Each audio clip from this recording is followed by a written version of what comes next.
들의 문제를 IT로 해결한다. 솔브잇입니다. 여러분은 혹시 40, 50분짜리 유튜브 영상을 보려다가 시간이 없거나 지쳐서 포기한 적이 있으신가요? 저는 제목과 썸네일에 끌려 기나긴 영상을 다 보았지만 내가 원하는 정보는 없었네 라고 실망한 적이 꽤 많습니다. 유튜브가 검색 엔진의 역할을 한다는 이야기가 돌 정도로 유튜브를 통한 정보 탐색과 학습이 많아진 요즘 이러한 일은 더 빈번해지고 있습니다. 만약 그 긴 영상을 빠르고 효과적으로 요약할 수 있다면 어떨까요? 시간도 아끼고 원하는 정보만 빠르게 얻을 수 있다면 생산성이 크게 올라가지 않을까요? 실제로 이런 니즈를 충족시키기 위한 다양한 서비스들이 나와 있습니다. 예를 들어 Harpa AI는 영상을 5줄로 간단히 요약해주는 서비스입니다. 이외에도 노트 GPT나 글라프 같은 서비스도 있는데요. 이 친구들은 브라우저 확장 프로그램 형태로 요약 기능을 제공합니다. 꽤나 멋진 인터페이스를 가지고 있어요. 한국에는 릴리스라는 서비스가 유명한데요. 컨텐츠를 유의미한 문단으로 나누어 내는 기능과 전반적인 요약 결과가 꽤 훌륭합니다. 여러분은 이런 서비스들을 잘 사용하고 계신가요? 저는 처음에는 신기해하다가도 점점 이 서비스들에 손이 가지 않았습니다. 왜 그럴까 고민을 해보게 되었습니다. 일반적으로 글을 쓰는 일보다 비디오를 만드는 일은 훨씬 번거롭습니다. 시청각 자료를 포함하는 비디오에 포함될 수 있는 정보의 양은 글에 담을 수 있는 정보의 양보다 훨씬 방대하기 때문입니다. 그런데 비디오의 구성 요소 중 대본을 뚝 떼어 글로 만들면 반드시 정보에 손실이 있을 수밖에. 여기에 요약이라는 것이 들어가면 한 번 더 정보가 손실되게 됩니다. 그래서 저는 모두를 위한 만능의 요약이란 존재하지 않는다고 생각하게 되었습니다. 저희는 Harpa AI, 노트 GPT, 글라스프 같은 서비스들이 왜 무엇을 위해 요약을 하는 걸까 하는 의문이 들게 되었습니다. 즉 비디오 요약이라는 행위의 효용이 생기지 않았던 이유는 비디오를 요약하는 나의 목적에 맞지 않게 천편일률적인 요약을 제공했기 때문입니다. 이때 릴리스의 경우에는 단순 요약 서비스가 아니라는 점에 주목해보면 좋습니다. 릴리스는 비디오에서 정보를 잘 흡수하는 데 초점을 맞추는 서비스입니다. 비디오와 상호작용하며 학습을 하고자 하는 유즈 케이스를 가진 사람들에게는 매우 훌륭합니다. 하지만 저희가 해결하고자 하는 문제에 적합한 서비스는 아니었습니다. 요약의 목적성에 대해 돌아보기 위해 제가 어떤 정보성 콘텐츠를 시청하기 위해 클릭할 때 어떤 생각을 가지는지 돌이켜 보았습니다. 그리고 놀랍게도 어떤 비디오를 들어가든 제가 가지는 생각들에 명확한 공통점이 있다는 것을 깨달았습니다. 우리 솔브잇은 기술을 이용한 문제 해결을 스토리텔링하는 크리에이터입니다. 그래서 저희에게 유의미한 요약이 되려면 이런 내용이 한눈에 들어와야 합니다. 저희는 우선 기술을 공부하는 사람으로서 어떤 비디오에서 어떤 기술을 설명하는지 그 기술이 어떤 문제를 해결할 수 있는지가 궁금합니다. 그러는 한편 컨텐츠를 만드는 사람으로서 콘텐츠가 어떻게 시청자의 흥미를 유도하는지 어떤 구조로 이야기를 전달하는지가 궁금합니다. 저희에게 유의미한 요약이 되려면 이런 질문에 대한 답변이 포함되어 있어야 합니다. 하지만 모든 분들은 컨텐츠를 시청하는 목적이 다르기 때문에 이 질문은 기술 크리에이터 솔브잇의 경우에게만 유익할 많은 사람들은 이러한 질문들을 관점이라고 부르는 것 같습니다. 실제 구현으로 넘어가기 전에 여러분은 어떤 관점으로 유튜브에서 정보를 습득하는지 생각해 보시면 좋을 것 같습니다. 이번 비디오에서 여러분은 여러분만의 관점에 따라 영상 내용을 요약하는 프로그램을 만들어 볼 겁니다. 우선 여러분은 여러분만의 관점이나 질문에 대한 정보를 노션에 작성할 것입니다. 관점은 언제든지 추가되거나 제거될 수 있는데 이때 노션으로 관점을 관리하면 굉장히 편리합니다. 같은 관점을 공유하는 팀의 경우 노션을 사용하면 공동 관리가 매우 간편해집니다. 유튜브 컨텐츠를 보다가 크롬 확장 프로그램을 누르면 여러분이 노션에 작성해 둔 관점에 맞게 정보를 요약합니다. 만약 여러분의 관점에 대한 좋은 요약이나 답변이 나오지 않는 경우 그 비디오는 여러분의 질문에 전혀 답하지 못하는 비디오이므로 그냥 넘어갈 수 있습니다. 여러분의 질문들을 해소해 줄 수 있는 비디오라고 판단되는 경우 다음과 같은 선택을 할 수 있습니다. 첫째로 지금 볼 필요가 있는 비디오인 경우입니다. 이 경우에는 그냥 비디오를 열심히 보면 됩니다. 둘째로 지금 당장은 이 비디오에서 다루는 세부 사항이 필요하지 않다고 판단되는 경우입니다. 이 경우에는 별도로 저장해 두고 나중에 필요할 때 열어보면 됩니다. 만약 여러분이 동일한 관점을 공유하는 팀이나 조직의 일원이라면 나의 생각을 팀에 공유할 수도 있을 것입니다. 구현은 이런 순서로 할 건데요. A단계와 B단계는 여러분이 따라할 수 있도록 하는 데 초점을 맞췄고 C단계와 D단계는 개념 설명에 초점을 맞추고 여러분이 영감을 받을 수 있도록 구성했습니다. 우선 확장 프로그램을 실행하면 유튜브 자막을 가져와서 간단히 요약을 수행하고 확장 프로그램에 보여주는 워크플로우를 구현합니다. 그 다음으로 확장 프로그램을 실행하면 노션에 있는 질문을 가져와서 요약을 수행하고 확장 프로그램에 요약 결과를 보여주는 워크플로우를 만들 것입니다. 모든 비디오가 동일한 질문 질문에 대답하지는 못할 가능성이 높잖아요. 이 문제를 해결하기 위해 셀프 디스커버, 즉 자기 발견이라는 구글 논문에서 제안하는 아이디어를 차용할 겁니다. 우리가 요약 전에 우리 스스로의 관점과 질문을 발견해야 하는 것과 같은 이치죠. 이에 대한 구체적인 내용은 뒤에서 더 자세히 설명드리겠습니다. 마지막으로는 앱의 워크플로에 더해 버튼을 누르면 디스코드로 요약과 코멘트까지 전송하는 기능을 구현합니다. 비디오에서는 엠파렌이라는 도구를 사용할 것입니다. 엠파렌을 사용하면 자주 사용되는 기능들과 워크플로를 코드 없이 구현하고 관리할 수 있습니다. 비슷한 도구로 메이크나 제피어가 있습니다. 이 친구들은 한국에서도 많은 사람들이 소개하고 있어서 관련 자료를 찾기가 쉽고 클라우드 기반이라 서버 없이도 사용할 수 있어 편리하기도 하죠. 반면 엠파렌은 한국에서 이 정도 수준의 워크플로를 만들어 소개하는 것이 저희가 처음 아닐까 싶을 정도 한국어 자료를 찾기가 쉽지 않을 것입니다. 하지만 엠파렌은 독특하게도 코드가 공개되어 있어 내 컴퓨터에서 실행이 가능합니다. 이는 보안이 중요한 회사 프로젝트나 개인적인 용도로 사용할 때에도 큰 장점입니다. 오픈소스인 만큼 다양한 사람들이 직접 만든 노드들이 공개되어 있다는 것도 장점이죠. 구글에 엠파렌 로컬이라고 검색을 하시면 이런 페이지를 찾을 수가 있습니다. 저희는 노드.js를 이용해서 설치를 하도록 하겠습니다. 이렇게 터미널로 설치하는 것도 가능합니다. 운영체제마다 명령어가 다르니 한번 확인해 주시고요. 노드 설치가 끝나면 npx라는 명령을 사용할 수 있을 겁니다. 여기 홈페이지에 나온 대로 npx 엠파렌을 입력해 주시면 설치가 진행되고요. 설치가 끝나면 이 주소를 복사하셔서 웹 브라우저에 붙여 넣으면 엠파렌을 실행할 수 있습니다. 저는 오늘 보여드릴 내용을 이미 사용하고 있어서 이런 것들이 있는데 여러분한테는 아무것도 보이지 않을 겁니다. 이 버튼을 눌러서 새 워크플로를 만들어 봅시다. 그 다음으로는 유튜브 자막을 추출하기 위한 커스텀 노드를 설치할 겁니다. 노드란 화면에 보이는 이 네모박스 하나라고 생각하면 됩니다. 엠파렌에는 이미 유튜브와 관련된 다양한 기능을 담은 노드를 내장하고 있는데요. 저희가 오늘 요약을 하는 일에 사용될 자막을 가져올 수 있는 기능은 엠파렌에서 공식적으로 제공하지 않습니다. 하지만 엠파렌은 오픈소스이기 때문에 사람들이 업로드해둔 커스텀 노드 생태계가 있죠. 화면의 좌측 하단에 이 버튼을 누르고 세팅즈로 들어가면 이런 창이 나오는데요. 커뮤니티 노드 탭을 들어가면 어떤 커스텀 노드를 설치하고 싶은지 묻고 있습니다. 엠파렌은 npm이라는 곳에서 노드를 찾아 다운로드 받는데요. 우리가 오늘 사용할 노드는 이 노드입니다. 이 노드의 이름을 이 창에 입력하고 체크박스를 누르고 설치 버튼을 누르면 이제 방금 설치한 커스텀 유튜브 노드를 사용할 수 있게 됩니다. 이제 진짜 자막을 가져와 요약을 수행해 보도록 합시다. 제가 이 네모박스 하나를 노드라고 그랬죠. 오른쪽에 플러스 버튼을 누르면 이 노드 다음에 실행되는 노드를 추가할 수 있습니다. 저희가 방금 설치한 유튜브 자막 노드를 추가해 보도록 하죠.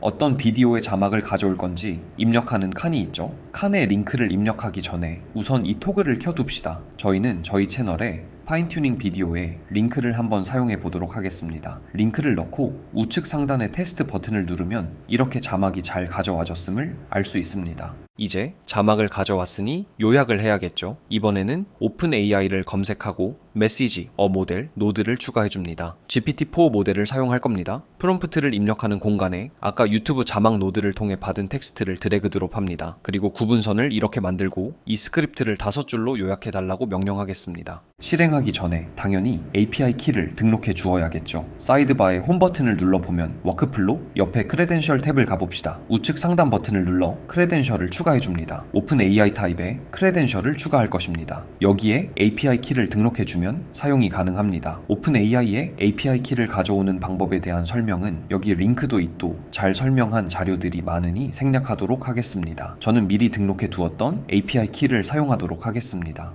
다시 워크플로로 돌아갑시다. 오픈AI 노드에서 테스트 버튼을 누르면 이렇게 요약이 된 모습을 확인할 수 있습니다. 아까 말씀드렸다시피 이 요약은 뒤에서 훨씬 더 정교하게 다듬어 볼 것입니다. 일단은 여기까지만 하도록 하죠. 그 다음으로는 크롬 익스텐션을 만들고 익스텐션을 누르면 요약 결과물이 나타나도록 만들 것입니다. 스텝 A에서 가장 어려운 부분입니다. 크롬 익스텐션을 만들기 전에 웹헉 트리거를 만들어 봅시다. 트리거란 어떤 조건이 충족되면 워크플로를 실행해주는 장치입니다. 저희는 크롬 익스텐션을 클릭했을 때 웹훅 트리거가 워크플로를 실행하도록 만들 것입니다. 우선 트리거 노드에 들어가서 트리거의 주소를 nparen 트리거라고 바꾸어 주었습니다. 별도의 인증은 없고 웹훅 요청에 응답하는 노드가 실행되었을 때 익스텐션에 알리도록 설정하겠습니다. 엔파렌 워크플로 맨 뒤로 가서 웹훅 요청에 응답하는 노드를 추가해 줍시다. 그리고 기존에 사용하던 트리거를 지우고 웹훅 트리거를 맨 앞으로 가져오겠습니다. 이제 자막을 가져오고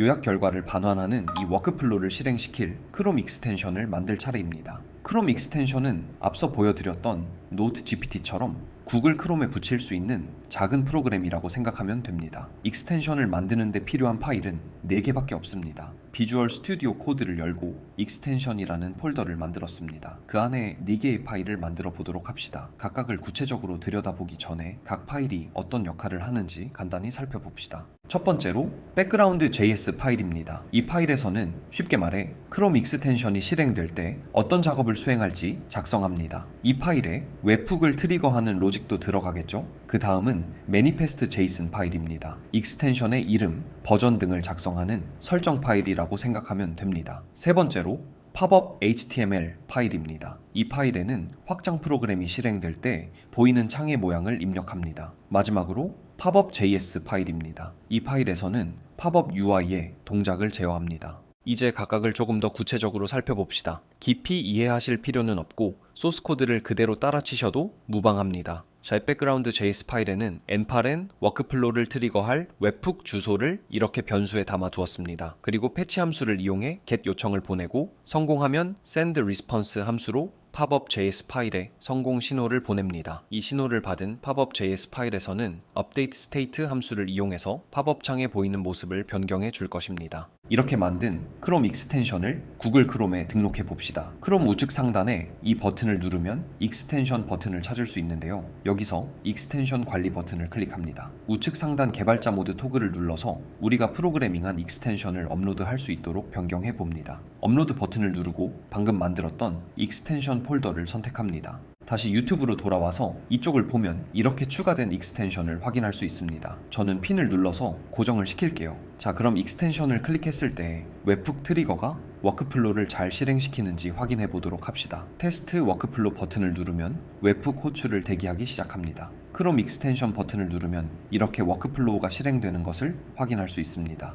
하지만 이 익스텐션은 몇 가지 문제가 있습니다. 우선 이 유튜브 자막을 가져오는 주소가 이렇게 고정되어 있다는 점입니다. 크롬 익스텐션이 웹훅 트리거를 호출할 때 유튜브 비디오의 주소까지 전달하도록 만들고 유튜브 자막 노드에서 전달받은 주소를 사용하도록 변경할 것입니다. 먼저 팝업 JS 파일입니다. 초록색 부분이 추가된 부분입니다. 크롬 브라우저에 현재 탭이 유튜브 창인 경우에만 웹훅을 호출하도록 할 것입니다. 백그라운드 JS 파일에서는 이때 웹훅 주소 뒤에 비디오 주소 파라미터를 덧붙입니다. 코드가 수정되었으니 이 버튼을 한번 눌러줍시다. 여기까지 잘 작동하나 한번 실행시켜 보겠습니다. 테스트 워크플로 누르고 익스텐션 실행했습니다. 잘 실행이 되었다면 유튜브 자막 노드에 들어가서 고정 주소를 지우고 앞에 웹훅 트리거 노드에서 반환한 비디오 URL을 드래그해서 가져옵니다. 이제 다른 비디오도 처리할 수 있게 되는 것인데 한번 잘 작동하나 확인해 보겠습니다. 네, 잘 작동하는 것 같습니다. 유튜브가 아닌 탭의 경우도 잘 인식하는 것을 알 수 있습니다. 자, 마지막으로 익스텐션 창에 요약 결과물을 보여주는 부분을 구현하도록 하겠습니다. 요약 결과물을 처리하기 위해 오픈AI 노드 뒤에 에디스 노드를 추가합니다. 서머리 필드를 만들고 요약 결과물을 드래그해서 가져옵니다. 그리고 이 노드의 출력을 웹훅 응답 노드에 연결합니다. 익스텐션 코드로 돌아와서 팝업 창에 요약을 표시할 부분을 만들어줍니다. 팝업 HTML 파일에는 컨테이너를 만들고 컨테이너에 적용할 디자인을 추가해 주었습니다. 팝업 JS 파일에는 display summary 함수를 이용해서 컨테이너, 내부 텍스트를 요약 내용으로 변경하는 내용이 추가됐습니다. 백그라운드 JS 파일에는 아까 엔파렌의 에디스 노드의 summary 필드를 읽어서 팝업 JS 파일로 전달해주는 역할을 수행합니다. 크롬 익스텐션이 하는 일이 늘어났으니 매니페스트 JS도 조금 수정해 주었습니다. 아까처럼 새로 고친 버튼을 누르면 변경된 매니페스트 파일에 맞게 설명이 바뀐 것을 확인하실 수 있습니다. 익스텐션을 다시 실행하면 이렇게 요약 결과물이 팝업에 표시됩니다. 이제 노션에 있는 질문을 가져와서 요약을 수행하고 확장 프로그램에 요약 결과를 보여주는 부분을 만들 것입니다. 그런데 왜 질문을 미리 정의해 두어야 할까요? 첫 번째 이유는 일반적인 요약은 우리 각자에게 맞춤화된 요약이 아니기 때문입니다. 두 번째 이유는 인지적 부하 감소입니다. 어떤 비디오를 요약하든 동일한 질문을 사용하기 때문에 동일한 정보가 추출되면 요약 결과물을 해석하는 속도가 빨라질 수 있습니다. 앞서 언급했듯 수정과 공동 관리가 편리한 노션을 사용할 것입니다. 노션에서 질문을 가져오는 것도 엔파렌을 사용합니다. 우선 엔파렌 연동을 위해 노션에 로그인을 한 뒤 이 주소로 들어옵니다. 이 페이지에서 새로운 인테그레이션 버튼을 누르면 연동 키를 만들 수 있습니다. 이름을 지정하면 끝입니다. 저는 제가 기존에 미리 만들어둔 키를 사용하도록 하겠습니다. 우측에 Show 버튼을 누르면 키를 복사할 수 있습니다. 그리고 노션에 데이터베이스를 하나 생성합니다. 이 데이터베이스에 여러분만의 질문을 입력할 것입니다. 데이터베이스를 전체 화면으로 열어두고 우측 상단에 이 버튼을 누르면 하단에 Connect to 버튼을 찾을 수 있습니다. 여기서 방금 만든 인테그레이션의 이름을 입력합니다. 이제 이 인테그레이션에 이 데이터베이스에 대한 접근 권한이 부여된 것입니다. 엔파렌으로 돌아와서 아까 들어갔던 크레덴셜 페이지 있죠? 노션 API 타입 토큰을 추가합니다. 아까 복사해 두었던 키를 사용하면 됩니다. 워크플로우로 돌아와서 노션 노드를 추가합니다. 그 중에서도 Get Many Database Pages를 선택합니다. 아까 만들었던 크레덴셜과 데이터베이스를 선택합니다. 그럼 이제 이 노션 노드 앞뒤에 기존 워크플로우를 붙여주기만 하면 되는데 저희는 그냥 붙이는 것이 아니라 머지라는 노드를 추가로 사용할 것입니다. 이 노드는 여러 개의 노드의 출력이 하나의 노드로 입력될 때 모든 것들이 준비될 때까지 대기하는 역할을 수행할 수 있습니다. 컴바인 타입으로 모든 속성에 대해 조합하도록 변경합니다. 이 옵션들을 비롯해서 제가 깊게 설명하지 않고 넘어가는 구체적인 내용이 궁금하신 분들이 많다면 다른 컨텐츠로 준비해 보겠습니다. 궁금하신 분들은 댓글을 남겨주세요. 이 머지 노드에 유튜브 자막과 노션을 연결하고 그 출력을 오픈 AI 노드에 사용할 것입니다. 자, 그럼 익스텐션을 다시 실행해 보도록 합시다. 정상적으로 버거 실행되는 듯 합니다. 이제 오픈 AI 노드의 프롬프트에 노션에서 가져온 질문을 입력해 주어야 합니다. 아까와 마찬가지로 머지 노드의 출력에서 질문에 해당하는 부분을 프롬프트 영역에 드래그하고 이 질문에 대해 대답해 달라고 프롬프트를 수정합니다. 익스텐션을 다시 눌러보면 이렇게 질문에 대한 요약이 나타나는 것을 확인할 수 있습니다. 하지만 이번에도 작은 문제가 있습니다. 이 결과물의 가시성이 굉장히 떨어집니다. 그 이유는 GPT가 마크다운 형식으로 답변을 제공했기 때문입니다. 마크다운 문서를 익스텐션 팝업에서 예쁘게 보여주도록 만들어 보도록 하겠습니다. 우선 마크다운 텍스트를 어떻게 표시할지 스타일을 정의하고 마크다운 텍스트를 예쁘게 그려내는 데 필요한 라이브러리를 가져옵니다. 이 라이브러리 이름은 마크드인데요. 이것을 사용하려면 팝업.js 파일에서 텍스트를 요약 내용으로 바꿔주는 이 한 줄만 변경하면 됩니다. 이 크롬 익스텐션이 마크드 라이브러리를 사용할 수 있도록 마크드 min.js 파일을 다운로드 받을 것입니다. 터미널을 열고 npm install 마크드를 입력하면 현재 디렉토리에 이렇게 파일들이 추가되는 것을 보실 수 있는데요. 이 디렉토리를 열어보시면 마크드 min.js 파일을 찾을 수 있습니다. 이 파일을 익스텐션 디렉토리에 옮기고 방금 새로 생긴 파일들을 전부 제거해 줍시다. 익스텐션 파일들이 갱신됐으니 늘 그래왔듯 새로 고친 버튼을 다시 한번 눌러줍시다. 엔파렌에서 테스트 워크플로 버튼을 누르고 유튜브 창에서 익스텐션 버튼을 누르면 요약 결과물이 나타나겠죠. 이번에는 이렇게 마크다운 텍스트가 예쁘게 나타나는 것을 확인하실 수 있습니다.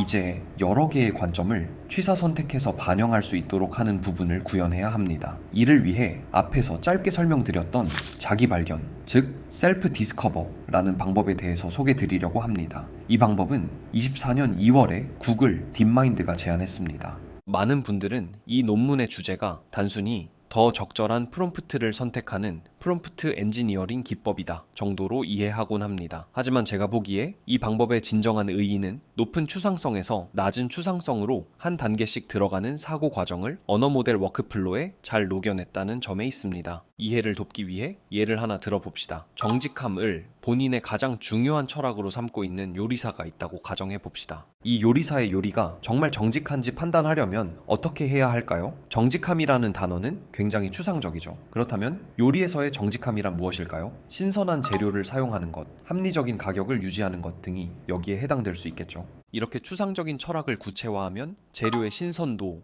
재료 대비 가격 등 측정 가능한 단위로 문제가 명확해진다는 장점이 있습니다. 이런 추상적 사고는 오늘날 멘탈 모델이라는 이름으로 잘 알려져 있습니다. 멘탈 모델이란 어떤 사건과 사물을 해석하는 일관된 구조를 말합니다. 디자인 띵킹, 논문 읽기 방법론, 문학의 오막 구조, 경영의 ESG 등 다양한 분야에서 이런 멘탈 모델을 찾아볼 수 있죠. 그동안 이런 멘탈 모델은 종종 비현실적이라거나 뜬구름 잡는 소리라는 비판을 받아왔습니다. 현실에 적용하는 게 정말 노동집약적이었기 때문이죠. 하지만 이제 LLM이 등장해 철학과 현실 사이에 간극을 메꾸는데 도움을 줄 수 있게 되었습니다. 언어 모델은 미리 정의된 추상적 사고, 즉 멘탈 모델들을 선택해 사용합니다. 논문에서 제시한 39가지 고수준 질문들이 바로 이런 멘탈 모델의 예시입니다. 하지만 우리는 요약과 같이 정답이 없는 문제를 풀 때는 일반적인 관점보다 우리만의 관점이 더 중요하다고 봅니다. 그래서 우리는 앞서 언급했던 기술 콘텐츠를 바라볼 때 사용하는 우리만의 관점을 적용할 겁니다.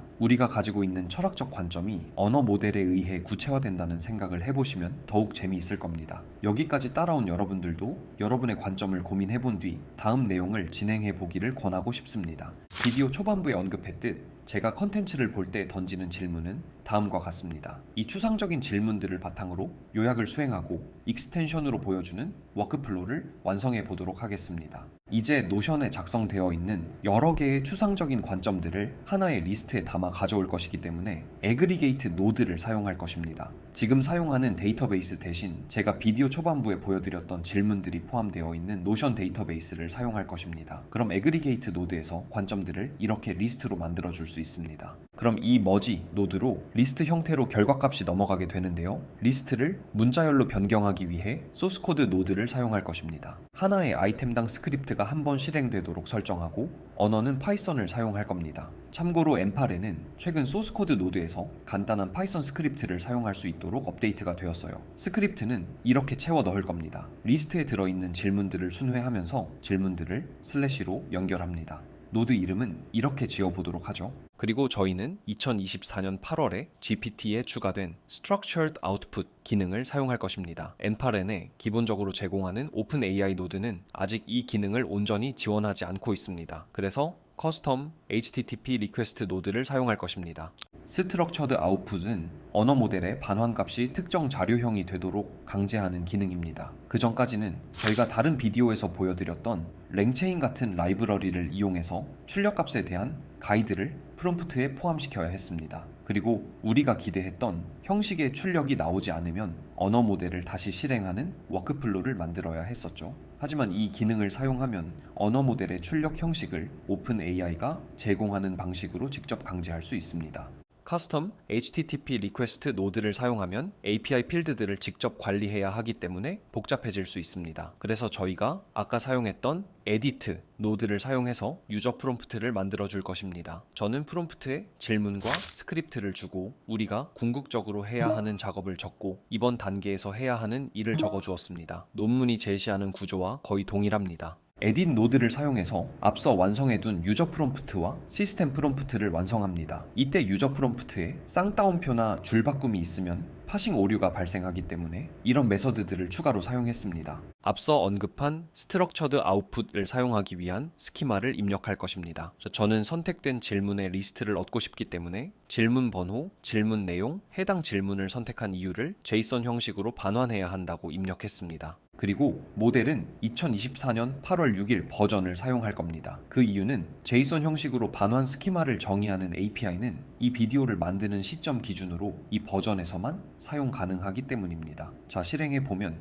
이렇게 GPT API에 사용할 필드들이 준비된 것을 확인할 수 있습니다. 자, 마지막으로 GPT에게 요청을 넣기 위한 HTTP 요청 노드를 채워보겠습니다. 요청은 포스트, 주소는 이러하고요. 저희가 아까 만들어 두었던 오픈AI 형식의 크레덴셜을 입력합니다. 바디에는 모델, 메시지, 리스폰스 포맷을 입력해 줍니다. 값들은 각각 드래그를 해옵니다. 이 노드를 실행해 보시면 이런 결과물을 얻을 수 있습니다. 저희 솔브잇의 파인튜닝 컨텐츠를 보고 답을 구할 수 있는 질문들이 선택된 것을 보실 수 있습니다. GPT가 이 질문을 선택한 이유도 한번 확인해 봅시다. 꽤나 합리적으로 선택이 된 것 같죠? 다시 한번 에딧 노드를 사용해서 이렇게 GPT로부터 반환받은 스트링 형태의 값을 파싱해 줍시다. 이렇게 잘 정리해 두면 뒤에서 값을 다루기가 훨씬 수월해지기 때문입니다. 자, 그럼 여기까지가 셀프 디스커버 논문에서 다루었던 스테이지 1이라고 할 수 있습니다. 그런데 논문에 나와 있다시피 각 스테이지들은 구조가 상당히 유사합니다. 그래서 저희는 이렇게 하나의 묶음으로 바라보고 이 구조를 여러 번 재사용하도록 하겠습니다. 논문에서 스테이지 1은 총 3단계로 구성되어 있지만 저희는 논문에 등장한 39가지 질문들보다 구체적인 질문을 사용하기 때문에 스테이지 1 이 두 번째 단계인 어댑트 단계를 생략할 것입니다. 그 대신 선택된 질문들을 기반으로 요약 작업을 수행하기 위한 명령들로 변경할 것입니다. 논문의 표현을 빌리면 구현 단계, 즉 임플리먼트 단계라고 볼 수 있겠죠. 복사한 노드들에는 약간의 수정이 필요합니다. 우선 코드 노드는 이제 선택된 질문들을 문자열로 바꾸는 역할을 수행합니다. 코드도 달라진 변수명에 맞게 변경해 주었습니다. 프롬프트의 경우에도 수정이 필요합니다. 구현 단계이므로 궁극적으로 하고자 하는 일을 수행하기 위한 구체적인 지침을 작성해 달라고 부탁할 것입니다. 그런데 이것은 꽤나 어려운 작업입니다. 그래서 저는 논문에서 언급했듯 이렇게 예시를 덧붙여 주었습니다. 리스폰스 포맷도 수정이 필요하겠죠. 구체적인 지침을 받는 것이므로 커맨드라는 이름의 스트링 배열을 반환해 달라고 GPT에게 요청하도록 하겠습니다. HTTP 요청을 실행해 보면 이런 결과가 나온 것을 확인하실 수 있습니다. 그럼 마지막으로 스테이지 1에서 생성된 지침을 바탕으로 대본을 만드는 스테이지 2를 구현하도록 하겠습니다. 마찬가지로 변수명 같은 것들을 앞에 노드 출력에 맞게 조금씩 수정하고 의미가 더 잘 드러나도록 이렇게 이름을 변경해 보았습니다. 가장 중요한 것은 프롬프트입니다. 저희가 궁극적으로 하고자 하는 일을 수행하되 스테이지 1에서 만들어진 구체적인 지침을 참고하도록 명령합니다. 리스폰스 포맷은 이제 단일 스트링만 있으면 됩니다. 프로퍼티 이름을 마크다운 서머리로 변경하고 타입을 스트링으로 지정해 줍니다.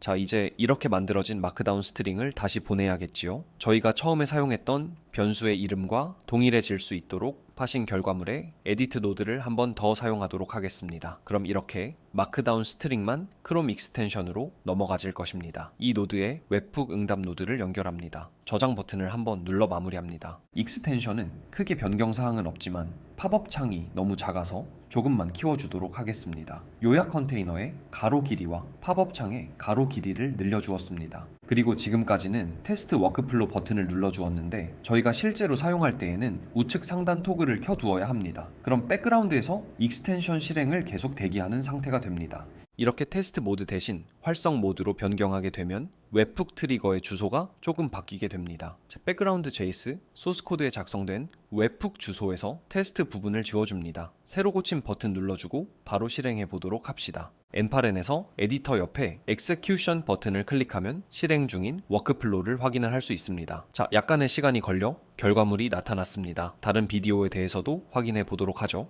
이렇게 표 형태로 나타나니까 굉장히 깔끔해 보입니다. 저희의 관점들 중에 컨텐츠를 보고 IT 기술에 대해서 구체적으로 설명할 수 있는가가 있었는데 스테이지 1의 선택 단계에서 그 질문이 선택된 다음 구현 단계에서 해당 질문에 대해 답할 때 이 표들을 그리라는 명령이 작성되었겠죠. 엔파렌을 사용하면 노션뿐 아니라 디스코드와 같은 시스템과의 연동도 매우 간편해집니다. 저희 솔브잇은 팀 메신저로 디스코드를 사용하는데요. 제가 시청한 비디오를 약간의 코멘트와 함께 전송하고 싶은 상황이 있을 수 있습니다. 아까 만들었던 구조를 한 번 더 복사해서 사용할 것입니다. 앞부분의 결과물은 마크다운 문자열이기 때문에 문자열로 만들어주는 코드 노드는 필요가 없을 것입니다. 프롬프트를 약간 수정해 줍시다. 디스코드에는 마크다운 표가 표시되지 않습니다. 그래서 그것들을 모두 제거하고 최대한 블랙 포인트로 정리해 달라고 명령합니다. 그리고 헷갈리지 않도록 저는 필드 이름을 리바이스드 서머리로 변경해 주었어요. 에디트 노드로 리바이스드 서머리를 뽑아내고 디스코드 노드를 추가합니다. 메시지 보내기를 선택합니다. 저는 웹훅 타입으로 연결할 겁니다. 여기서도 저희가 계속 세팅했던 것과 같은 방식으로 웹훅 주소를 설정해 주어야 합니다. 웹훅 주소는 디스코드 채널 편집 버튼 누르고 들어가서 웹후크 버튼을 누르면 이런 버튼을 찾을 수 있습니다. 저는 방금 웹훅을 복사한 채널로 이렇게 비디오의 주소와 요약 내용이 담긴 메시지를 보내도록 할 것입니다. 그럼 한번 실행해 보도록 합시다. 약간 기다리면 이렇게 디스코드에 요약 결과물이 잘 표시되는 것을 확인하실 수 있습니다. 이제 팝업에 입력창과 버튼을 만들고 버튼이 클릭되면 입력창의 코멘트가 요약과 함께 디스코드로 전송되는 로직을 구현해야 합니다. 앞서 저희는 웹훅 트리거 주소로 get 요청을 보냈었습니다. 하지만 하나의 워크플로에서 여러 개의 웹훅 트리거를 사용하는 경우 저희가 원하는 결과를 얻을 수 없습니다. 이를 위해 웨이트 노드를 사용합니다. 웨이트 노드가 웹훅에 반응하도록 설정하고 최대 대기 시간을 1시간으로 설정합니다. 대기 시간을 정하지 않으면 익스텐션이 닫혀도 버튼이 눌릴 때까지 계속 대기할 것이기 때문입니다. 요청 타입은 포스트입니다. 웹훅 아웃풋을 연결해 줍니다. 만약 익스텐션에서 포스트 요청을 보내지 않아서 바디가 존재하지 않으면 아무것도 실행하지 않고요. 바디가 존재한다면 이번에도 마찬가지로 머지로 두 입력 값이 모두 준비될 때까지 대기하도록 만들고요. 웨이트 노드가 대기 상태에서 벗어나게 할 수 있는 웹훅 주소가 무엇인지 익스텐션에 알려주기 위해 에디트 노드에서 디스코드 트리거 주소를 추가해 줍니다. 익스텐션에는 텍스트 입력 컨테이너와 버튼을 만들어 줄 것입니다. 추가된 것이 많아 보이지만 결국 디자인이랑 컨테이너 하나뿐이에요. 추가된 소스코드는 디스코드로 전송하기 버튼이 클릭되는 경우에 저희가 방금 추가했던 웨이트 노드를 트리거하는 웹훅 주소로 포스트 요청을 보내는 역할을 수행합니다. 바디에는 사용자가 텍스트 필드에 입력한 내용을 담아 보냅니다. 백그라운드 JS 파일을 보면 버튼을 어떻게 보이게 만들지 관련된 내용이 주로 추가되었어요. 마찬가지로 복잡한 내용은 없습니다. 매니페스트 JS 파일에는 웨이트 노드를 트리거하는 주소를 호출할 수 있도록 이렇게 로컬 호스트 주소 호출 권한을 추가해 주었습니다. 버전도 올렸어요. 새로 고침 누르고 실행을 해보도록 합시다. 약간의 시간이 걸려서 이렇게 요약 결과물이 나온 것을 확인하실 수 있습니다. 엠파렌을 보시면 보라색으로 웨이팅이라고 되어 있는 것을 보실 수 있습니다. 디스코드로 전송 버튼을 누르기를 기다리고 있는 거죠. 마지막으로 사용자가 텍스트 필드에 입력한 내용이 디스코드 메시지에 담겨 전송되도록 디스코드 노드를 수정해 줍니다. 그리고 다시 한번 실행해 볼까요? 약간의 시간이 걸려서 요약이 잘 만들어졌네요. 여기에 코멘트를 이렇게 추가해서 전송 버튼을 클릭하면 이렇게 코멘트와 함께 디스코드에 요약이 표시되는 것을 확인할 수 있습니다. 마지막으로 약간의 브랜딩을 더해봅시다. 우리만의 관점을 비디오 요약에 적용해야 유의미한 요약이 가능하다. 즉, 셀프 디스커버. 가것이 이번 비디오의 주제잖아요? 이 디스커버라는 단어가 주는 이미지는 무언가 어두컴컴한 공간을 훤히 밝게 만드는 것 같더라고요. 그러면서도 능동적인 느낌을 주고 싶어 프로덕트 이름은 밝히다 라고 짓고 공간을 훤히 밝히는 횃불의 이미지를 로고에 표현해 보았습니다. 비디오의 이미지가 떠오르는 삼각형들로 횃불의 불빛을 표현하고 횃불의 기둥은 솔브잇 로고에 포함된 T 글자로 표현해 보았습니다. 솔브잇에 컨셉 컬러를 입혀 마무리했습니다. 이 로고와 이름을 크롬 익스텐션에 적용하고 디스코드에도 적용해 줍니다. 마지막으로 한번 실행해서 잘 작동하는지 확인해 보도록 합시다. 익스텐션을 누르면 약간의 시간이 걸려서 이렇게 요약이 완료됩니다. 요약 내용 안에는 디스코드에 표시되지 않는 표도 들어 있는데요. 제가 코멘트와 함께 디스코드에 전송하기 버튼을 누르면 표가 이렇게 글로 잘 정리되어 디스코드에 표시되는 것을 확인하실 수 있습니다. 언어 모델을 잘 사용하기 위한 프롬프트 엔지니어링이 많은 관심을 받았습니다. 질문을 잘하는 것도 능력이라고 하지요. 언어 모델에게 어떤 질문을 해야 더 좋은 답변을 받을 수 있을지를 고민하는 것은 매우 중요합니다. 해결사 여러분은 한 발 더 나아가서 여러분이 어떤 관점으로 질문을 던지는지를 고민해보는 것은 어떨까요? 이번 비디오는 그러한 고민의 결과를 솔브잇만의 관점이 반영된 요약 결과물을 만드는데 적용해 보았습니다. 여러분은 어떤 관점을 가지고 질문을 만들고 어떤 관점을 가지고 컨텐츠를 요약하고 싶으신가요? 댓글로 알려주시고 주위에 저희 영상을 공유해주세요. 여러분의 영감을 나눌 수 있을 것 같습니다. 우리들의 문제를 IT로 해결한다. 솔브잇이었습니다.